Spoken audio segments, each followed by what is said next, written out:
ce que l'on sème, on aime celui qui récolte. Voici Jean-Pierre Martel aux Divines Tentations. Sur son piédestal. Descendez, Jean-Pierre! Ah, je suis toujours très bas. Écoutez, il y a eu tellement d'appels ce matin. Hey, c'était tôt, hein? 7 heures, ding, ding, ding.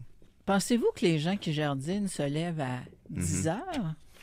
Et Voyons, non. arrivé en ville, Jean-Pierre? Ouais, je suis en ville, là. D'accord. Arrosage versus la chaleur, ce sont toutes des questions des auditeurs et auditrices. Oui, bien, dans les actualités aussi, là, parce qu'on est en une période un petit peu de redoux, sinon de chaleur, parce que on en D'été parlait. indien. Oui. Il y a des gens qui me demandaient cette semaine, est-ce qu'on doit arroser? C'est pas mauvais de le faire, surtout si c'est des nouvelles plantations de l'année, je parle là. D'autant plus si ça a été fait les semaines dernières, oui, il faut que ça soit arrosé abondamment. Par contre, il faut utiliser notre jugement, Daniel. C'est certain qu'un arbre, je sais pas moi, de 30 cm qui est établi, bon, ça, il y a moins de stress comme tel. Mais le principe est simple, c'est qu'à ce temps-ci de l'année, avec la chaleur, nouvelle plantation, si c'est pas arrosé, puis on laisse sécher la terre un petit peu plus, la terre se réchauffe. Le sol, étant donné qu'il est plus chaud, peut stimuler les plantes. Puis ce qu'on veut pas, là, justement, c'est créer des conditions où, justement, la croissance va se faire. Parce que là, on est en période où l'ahoutement a été fait, les plantes ligneuses, bon, sont vraiment lignifiées. Donc, on veut pas qu'ils se remettent à pousser parce qu'ils vont devenir très, très susceptibles, fragiles là, au gel. Donc, d'arroser les nouvelles plantations à ce temps-ci de l'année, tout ce qui a été planté, et d'autant plus les conifères, Daniel, parce qu'on sait qu'eux se gorgent d'eau pour cèdres. Pour les réserves. Donc, c'est vraiment pas mauvais d'arroser. Là, si on prévoit encore un 4-5 jours à 25, 27 et même 30. Là. 30 de probabilité lundi, mardi, mais ça veut dire 70 de probabilité qu'il n'y en ait point. Faites l'expérience, Daniel. Hein, lorsqu'il pleut, s'il pleut environ 1 heure, là, après ça, faites juste creuser un petit peu. Des fois, il peut pleuvoir 1 heure de temps, dépendamment de l'abondance. Là, puis ça descend à peine 1 pouce dans le sol. Là. Fait qu'avant que ça descende jusqu'à 1 pied, là, ça prend beaucoup d'eau. Fait que c'est pour ça, des belles journées de pluie là, complètes, là, 1 journée, 2 jours, là, une pluie fine, là, ça, c'est l'idéal. La végétation aime ça. Ouais. L'automne, c'est le temps de la croissance racinaire. Oui, il y a peu de gens qui savent ça.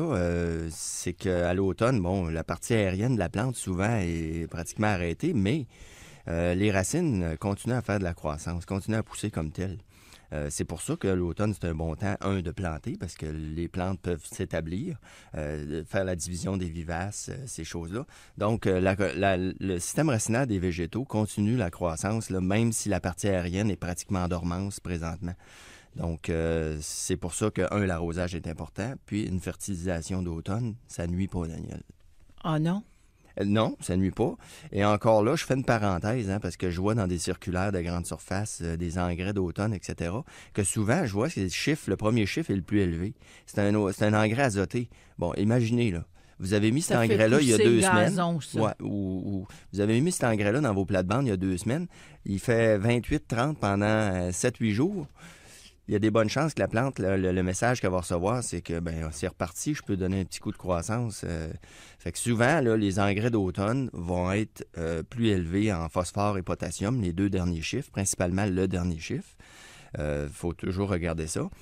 Par contre, il y a une théorie qui dit qu'on peut utiliser un engrais haut en azote, mais il faut que ça soit fait à la fin novembre pour que l'azote soit disponible le printemps suivant. Il ne faut pas qu'il stimule la plante à ce temps-ci de l'année. Donc, un engrais haut en azote, pas à ce temps-ci de l'année. Pas à ce ce temps-ci de l'année, mais ça, il y a très peu de gens là, qui le font. C'est vraiment des professionnels qui vont utiliser ça dans des champs, des productions, des choses comme ça. Et puis l'analyse de sol et les amendements, c'est le temps? C'est beaucoup de gens qui ont des problèmes, ils disent ça pousse pas, etc. Bon, commencez donc par faire une analyse de sol, puis c'est le temps de le faire parce que vous allez pouvoir intervenir maintenant.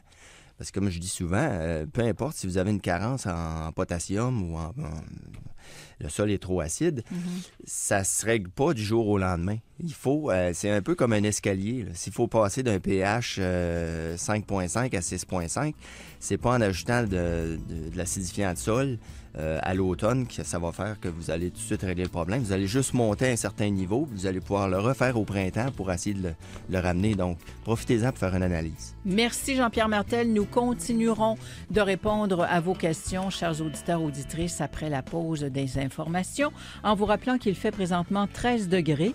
Aujourd'hui, ce sera ensoleillé avec un maximum de 25 et nous répétons le scénario demain dimanche. Lundi, maximum de 18 avec soleil, nuages, 30 % de probabilité de précipitation. C'est Daniel Grenier qui vous parle. Vous écoutez Divine Tentation sur ici Radio-Canada Première.